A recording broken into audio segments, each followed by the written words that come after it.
We're seeing seismic changes around the world since the election of Donald Trump. There are many legislative changes already in action. The withdrawal from the World Health Organization being the first and most significant among them. This is the WHO's response to America's withdrawal from the WHO. The World Health Organization regrets the announcement that the USA intends to withdraw.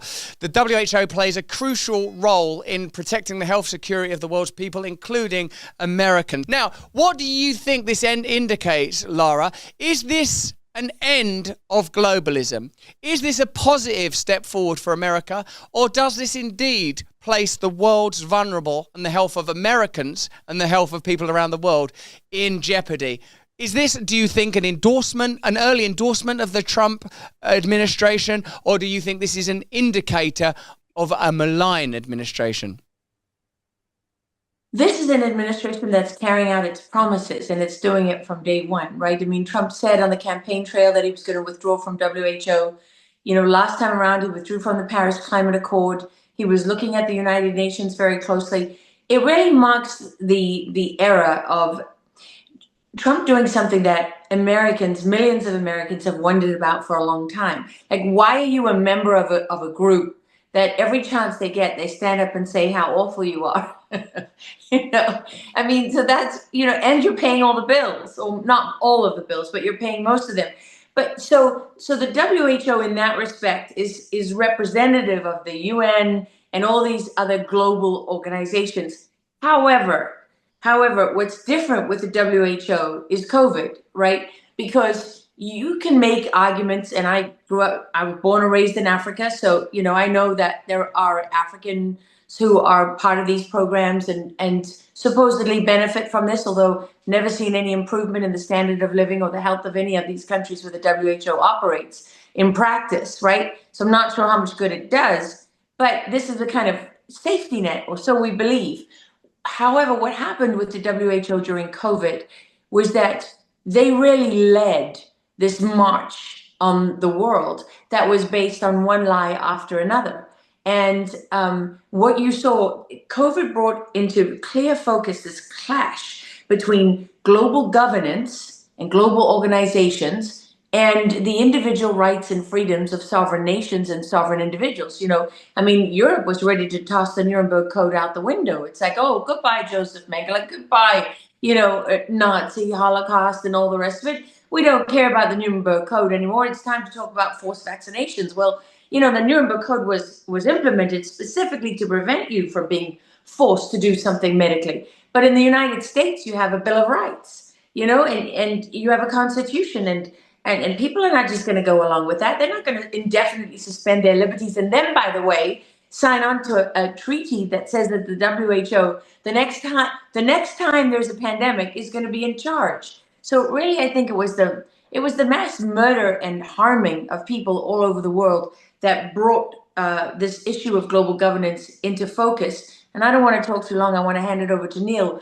But, you know, I have to say, me personally, I'm one of those people that says the WHO can go, you know, they can get knotted. And you're going to have to come up with some other system, a better system to help people across the world than one that is profoundly dishonest and, quite frankly, tyrannical, and then harming people. I mean, who wants that? No, thank you. Trump emphasized in the withdrawal the economic aspect of the United States' relationship with the WHO, that their contributions significantly outweigh, for example, that of China, while America, of course, represent a smaller population. Neil, do you consider this to be an economic or ideological withdrawal? And what do you imagine its impact to be? I think it's the players on this board are so slippery that I would need to wait and see what actually happens and how the words manifest themselves in the days and weeks and months ahead. You know, Trump's America has previously withdrawn funding from the WHO, but money then went more directly to to Bill and Gates. I can't remember whether it was the Bill and Melinda Gates Foundation or whether it was Gavi, but the money was redirected so that it seemed to have left where people didn't want to see it, but it still ended up in a connected destination. Bill Gates, or the Bill and Melinda Gates Foundation, being amongst the biggest private funders of the WHO, and I would need to see what actually happens. When I say slippery, the WHO were pushing the pandemic preparedness treaty, which they were trying to get every functioning country on earth to accept. Then that garnered the kind of headlines that became a bit problematic for the WHO, perhaps. It went a bit into the long grass, and then lo and behold, it resurfaced in the United Nations in New York with talk of the Pact for the Future and so on. So something that had seemed to be kicked away or pushed down by popular displeasure, then resurfaced somewhere else. I would need to see what it actually means. I would very much like to see the World Health Organization cease to be. Yeah. I think it's a malign presence, and I don't want it funded by anyone. I don't want it having any authority anywhere. And if Donald Trump means it when he says that, he, for his part, is going to withdraw everything from them, then good. But I would need to see in the weeks ahead how that actually shapes up. That's very sensible, Neil, to not wildly offer opinions without observing information, and it's certainly not a position that I generally take. I suppose the only thing around which we would have consensus, the three of us, is that the WHO could be regarded as a malign influence on global health, which is an extraordinary verdict to achieve consensus around, given the nature and name of the organisation. But we have accumulatively so much information on what their agenda appears to be that it's difficult to remain optimistic. And gold! Who doesn't enjoy delicious gold? Don't eat it, though. Use it as a type of currency, like in 1849. I'm talking about the prospectors and, indeed, the 49ers. Hartford Gold. Now, we were all hoping for less chaos in 2025, but so far things seem to be as insane as ever. Donald Trump is president, but we still have high debt and inflation. For those of you that are in the United States, there is a way for you to secure your hard-earned nest egg, and that's not by pushing it back up the egg hole. You could trust your wealth to paper printing bureaucrats, or you could secure assets with man's oldest currency, kindness. No, not kindness. Gold. Hartford Gold. American Hartford Gold makes it easy to protect your savings and retirement accounts with physical gold and silver. With the one phone call, they can have physical gold and silver delivered right to your door, or put inside a qualifying retirement account like your IRA or 401k. American Hartford Gold is the highest rated firm in the US with an A+ rating from the BBB and thousands of satisfied clients. Right now, they'll give you up to $15,000 of free silver on your first qualifying order. This offer is only for US customers, so call 866-505-8315 or text BRAND to 998899. That's 866-505-8315 or simply text BRAND to 998899 or click the link in the description.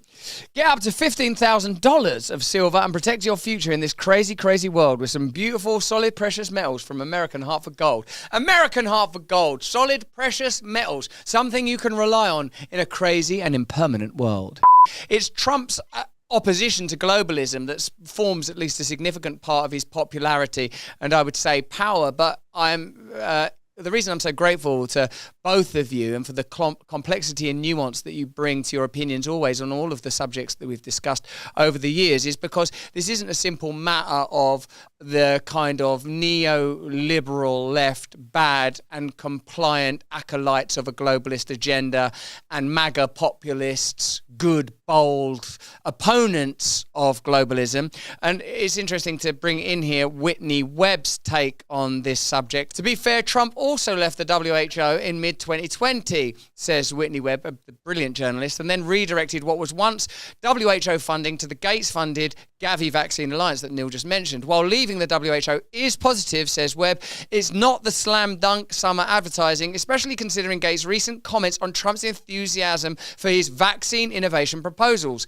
I get called a lot of names, says Webb, for pointing this sort of stuff out, but remembering what happened last time is important and often instructive about the president, especially when few people in media are inclined to point these things out. She says that in response to Brett Weinstein's post congratulating Trump for his withdrawal. Oh, look, Neil's frantic and excited. We've got to go straight to Neil.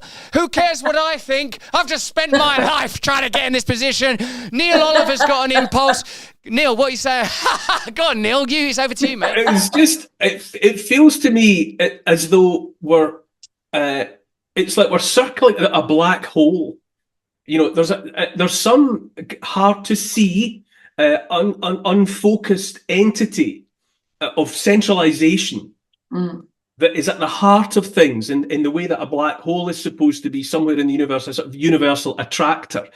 And we are, all of us, kind of orbiting around the event horizon. We're always being pulled into it, and things are being distorted.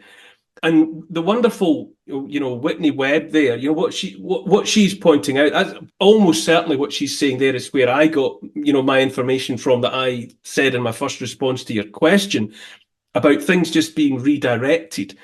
There always feels to me now like we're all moving, whether we want to or not, whether even Trump wants to or not, whether Robert Kennedy Jr. wants to or not, we're being pulled by something centralizing. And I think it's extremely difficult, if not impossible, even for somebody with the thrust of an Elon Musk or the thrust of a Donald Trump to break free. Careful, of Neil! That almost irresistible gravity of the black hole. I'm sure for some of them there's genuine intent.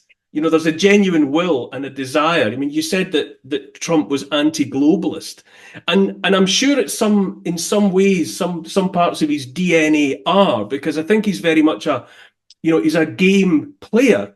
He likes to strike a deal. He likes to be a mover and a shaker. And I don't think he's naturally attracted to just a sort of a one world government where he doesn't have any say. I think he likes to be up in amongst the big boys, as a mover and a shaker. And I think that it's credible that that he would like to be anti-globalist.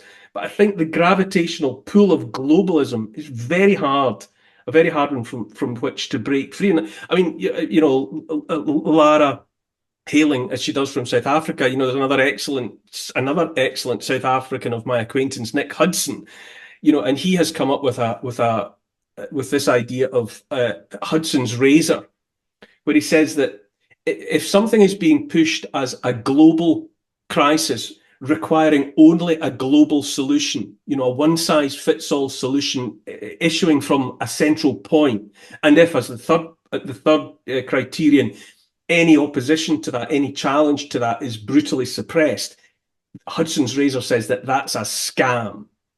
And Hudson's razor identifies scams, and I think in the context of the WHO, as I say, they want that iteration. Call it the WHO, call it the United Nations. It keeps on popping up in different forms, but it's a centralizing force that draws everything towards it.